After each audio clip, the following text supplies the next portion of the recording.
Greetings and salutations again. So, doing a little green stuff work on this guy, and I thought since I'm trying to get back in the habit of recording videos, we'll do some more. So, going to be kind of similar to one I've done before, but we're just going to be working on this this bad boy here. So this is the Darklands Bane Legion Mierce Miniatures. I'm not sure if that's how you pronounce it. I think it's Blood-Maw is the name of this guy, and honestly one of the coolest models I've ever seen. So before we start sculpting, we'll just take a quick look at him. Plan on turning him into either Great Unclean One or Nurgle Daemon Prince, but let's get in there just a little bit. Like, the detail on this guy is ridiculous. So while it's just kind of a big chunk of flesh, like, the detail is there. So I mean, you paint this guy real light, throw a wash on him, and even dry brush, and he's going to come out fantastic. But it also has so much detail. If you really want to spend the extra time going in there and doing the work, you can. And without even any green stuff or anything, these gaps are so small. It's going to be real easy to fill and shape up. So the fun part about this guy is all of those teeth are separate pieces. You got to glue in there. So if you do end up picking this guy up, which is a fantastic model, little tip, just put a tiny bit of green stuff in the bottom of each of those holes, so when you stick the teeth in, they'll hold in place. So, but, right, I'm a fool. Okay, anyway, let's get to it. So what we're going to start with here is we're going to make it look like his guts are spilling out. But to do that, you got to kind of make essentially a cavity of green stuff. So that's what we're going to be working on here, is turning this into essentially a cavity so that we can then put the guts in, so it looks like there's a big hole in his stomach that this stuff's pulling out of. So I'm using one of my favorite tools, right? This guy with a little round nib, just to get some kind of natural organic shapes and just push this into the spot where I want it. So a lot of this, especially in the bottom down here, a lot of this stuff here is going to get covered up. So we're not too worried about how this stuff looks down here, because we're going to be throwing in a lot of guts and stuff. So, but let's just push it into place. Push. I have a little dog, and I like to pretend he talks to us. He likes to push. So anytime he's pushing on me, that a push. That's the peanut for you, is it? Those of you guys that know me, my little pug. So we'll tuck into his little naughty bits down here. Now this model is also anatomically correct, and I didn't much care for painting that sort of stuff up anyway. So I figured, since I'm going to be Nurgling him up, let's cover up any of his gentleman pieces. Okay. So even right there, just with pushing that in place with this little round guy, that's almost a good enough texture that once we put guts and stuff on, we'll be good to go. But so the next thing we want to do is this seam right here. We want to smooth all this out. So I'm just going to kind of push into it. Again, keep your tool wet. Anybody? Someone out there said that's what she said. Okay. Okay, so we're just going to kind of push this out as flat as we can against the, I'm going to change how I'm holding this guy a little bit, against what's already there. Now this little guy is really fantastic because he, if you can see, he's got kind of a pointed end and then the rounded end.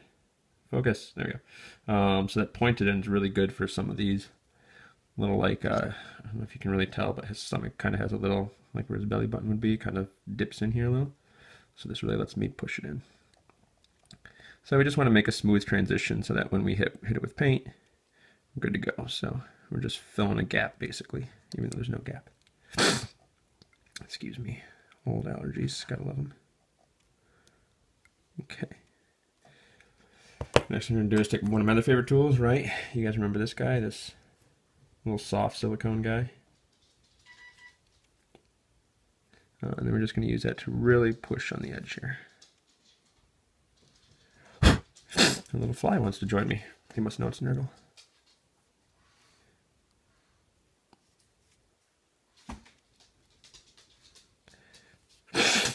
Sorry about that. It's gross. But It's all in the spirit of Nurgle, right? Rot and disease and sickness and pestilence and all that good stuff. Okay, so now we got a pretty good seamless little edge here.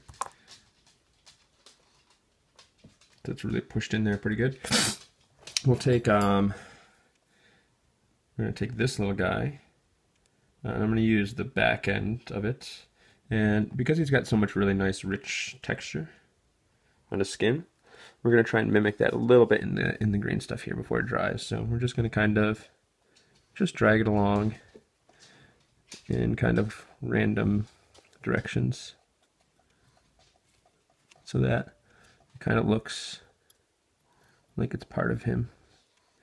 All right, so if you look at like his skin, right, it's almost kind of got that elephant type texture, and there's just little wavy lines everywhere, so we're just going to try and match that as best we can. I'm just dragging all around. Right, nothing, no particular direction, no particular rhyme or reason, just back and forth over and over and over, and it'll just kind of make its own nice little texture there. Okay, now what we want to do, now that we've kind of got the edge that we want, is I kind of want to make this look really sick and gross. So I'm going to push along the edge here and hook up just a little bit. So I'm just doing this little twisty rotation with the tool, so kind of push it in and lift and twist. So this and this at the same time.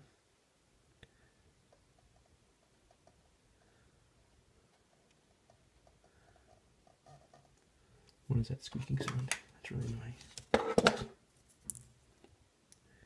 Okay.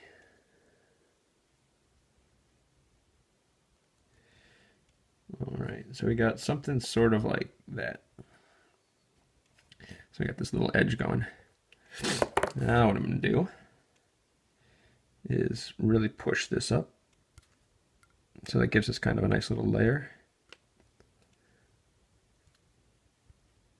Alright, so now it looks like the skin's kind of peeled up, and then we can make that look kind of fatty. But we're also going to continue to hook this out even further. So I'm really doing the same thing I was doing, except I'm really getting in there when I pull it out. You can see it kind of pulling on the green stuff a little. This green stuff probably hasn't set enough. A lot of times it's good to let it mix it up and then wait 15 minutes before you start working with it. I did work with this pretty much right away. But I'm impatient. What are you going to do? Okay, so now I'm using the tool straight up and hooking and pulling it out. I'm really trying to get some leverage on it. Ew. See what we're coming up with here, guys?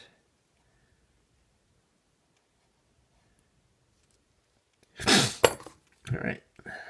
So I'm just gonna push it back down now a little bit. And if you think about like flexing a piece of metal or something like that back and forth, we're just gonna go back and forth a few times just to get some length out of it. Now because this is still pretty soft, that ruins some of the other work I did right above it, so we'll go in and tweak that again in a moment.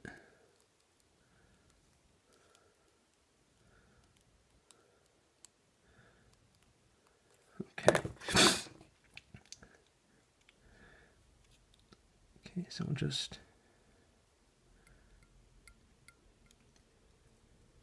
bring that back down.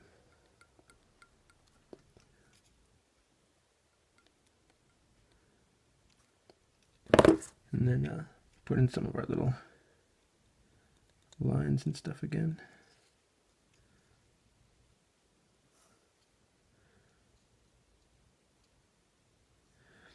Great, now to make this look like it's not just a straight line, we'll put in some little holes and tears just by taking the hook in and just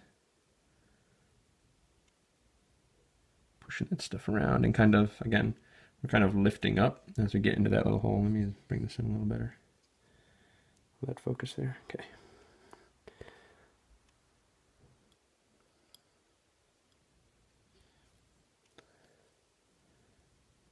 All right, so that's looking pretty gross. To kind of make this transition look a little different, I'm going to just put some textured lines just kind of straight down, almost like it's like maybe muscle or fat or something. So okay, I think that's a good start, and then we'll have guts just piling out of that when we're done. So let's make this look a little bit less like a line, so we'll just pull some longer edges out so it looks like stuff's kind of torn.